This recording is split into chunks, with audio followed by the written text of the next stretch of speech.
এই প্রশ্নরে ଆମକୁ 1.52 কিলোগ্রাম গ্লুকোজର ମୋଲ ସଂଖ୍ୟା ନିରୂପଣ କରିବା ପାଇଁ କୁହାଯାଇଛି।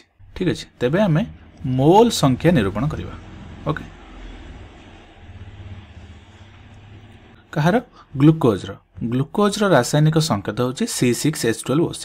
କେତୋଟି? ଆମ ପାଖରେ 6ଟି କାର୍ବନ ଅଛି, ହାଇଡ୍ରୋଜେନ 12ଟି ଅଛି ଏବଂ ଯଦି ଅକ୍ସିଜେନକୁ ଦେଖିବା ଅକ୍ସିଜେନ ଆମ ପାଖରେ 6ଟି ଅଛି।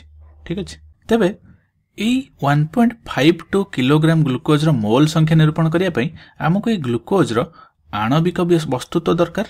তেবে আমি এই গ্লুকোজর আণবিক বস্তুত্ব যা আছে আণবিক বস্তুত্ব নির্ণয় করা পড়ব। ঠিক আছে, তেবে আণবিক বস্তুত্ব আমি এই গ্লুকোজরে যেতে বি পরমাণু আছে সমস্ত পরমাণবিক বস্তুত্ব বি জাঁয়া দরকার। তেবে চাল আমি এখন জাঁয়া এক পর্যায় সারণীর উদাহরণ স্বরূপ নবা। তেবে এই পর্যায় সারণীকে লক্ষ্য কর, মো পাখে 6টি কার্বন আছে, তাহলে মতো কার্বনর পারমাণবিক বস্তুত্ব দরকার। তেবে আমি এটি দেখা যে কার্বনর পারমাণবিক বস্তুত্ব হচ্ছে 12.01 12.01 বা 12.01 গ্রাম पर মোল। তাহলে মু এটি লিখুছি কার্বন কেতে আছে 12.01 গ্রাম पर মোল। তারপরে আমি হাইড্রোজেন কু লক্ষ্য করিবা, হাইড্রোজেন এইটি আছে, তেবে হাইড্রোজেন র আণবিক বস্তুত্ব কেতে হব? হাইড্রোজেন আণবিক বস্তুত্ব হচ্ছে 1.008 গ্রাম पर মোল। এবং পুনশ্চ আমি অক্সিজেন র পারমাণবিক বস্তুত্ব জানিবা। অক্সিজেন কোটি এইটি আছে, তাহলে অক্সিজেন র পারমাণবিক বস্তুত্ব হচ্ছে কেতে 16 গ্রাম पर মোল। তাহলে সবগুড়িকর পারমাণবিক বস্তুত্ব তো আমি জানিলে, তেবে আমি এই যৌগিকরে যেতটি পরমাণু আছে সমস্তଙ୍କର পারমাণবিক বস্তুত্বর সংখ্যাକୁ মিশাই দেবা, তাহলে আমাকে আণবিক বস্তুত্ব মিলিଯିବ। তাহলে চল করিকি দেখিবা। সেথিপাই মু প্রথমে পর্যায় সারণীকে হটাই দউছি।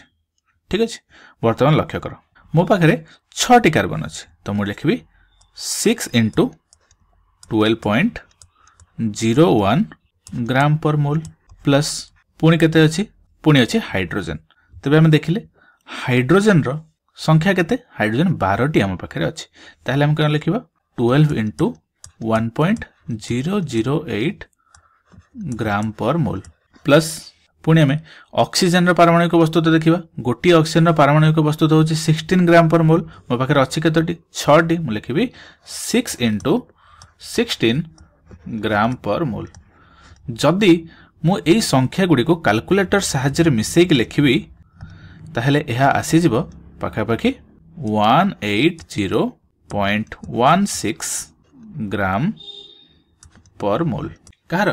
ग्लुकोज रो आणविक वस्तुत्व हेउची 180.16 ग्राम पर मोल। ठीक अच्छे, तेबे आमे एठी लक्ष्य करिबा जे आम पाखरे केते ग्लुकोज अछि। आमे एठी लक्ष्य करछंती आम पाखरे 1.52 किलोग्राम रो ग्लुकोज अछि। ठीक अच्छे, एति ग्लुकोज अछि, ताहले यार मोल संख्या किपरि निरूपण करिबा? तेबे आमे जानिचंती जे जदि आमे मोल बाहर करिबा तेबे मोल रो सूत्र कोन हेउची? मोल रो सूत्र हेउची जे दिया जायथिबा वस्तुत्व जाहाको आमे लिखिबा दत्त वस्तुत्व विभक्त आणविक वस्तुत्व। ठीक अच्छे, दत्त वस्तुत्व विभक्त आणविक वस्तुत्व। ताहले आमको जदि दत्त वस्तुत्व दिया जायछि ताहले आणविक वस्तुत्व हमको जणा अछि, आमे पके दबा हमको मोल मिलि जिवो। ठीक अच्छे, तेबे दत्त वस्तुत्व केते?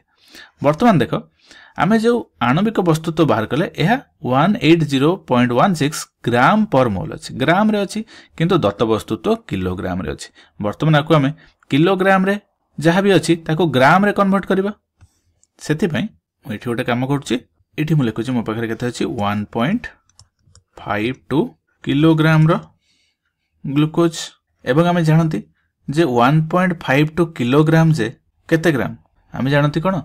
गोटे किलोग्राम होची 1000 ग्राम, ताहले 1.52 किलोग्राम होबो केते? 1.52 किलोग्राम इनटू 1000 ग्राम बाय 1 केजी बा 1 किलोग्राम। ताहले 1 किलोग्राम किलोग्राम कटि गला, आकु जदि आमे गुणी दबा एटा आसीबो केते?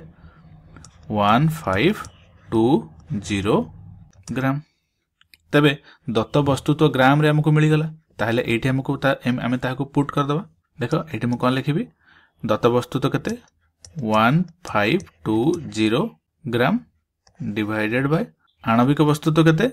1 80.16 ग्राम ग्राम रे ग्राम कटिगला आकु जदि आमे हरिकी देखिबा ताहले एटा आसीजिबो पाखापाखि 8.44 मोल कहार ग्लूकोज रो आमे लिखिदेबा जे हमको कौन मिलला 8.44 मोल रो ग्लूकोज आम पाखे अच्छी जदि हमको 1.52 किलोग्राम रो ग्लूकोज दिया जायछि ताहले सेथिरे 8.44 मोल रो ग्लूकोज अच्छी आशा करछु तुमे बुझी पारथिबो।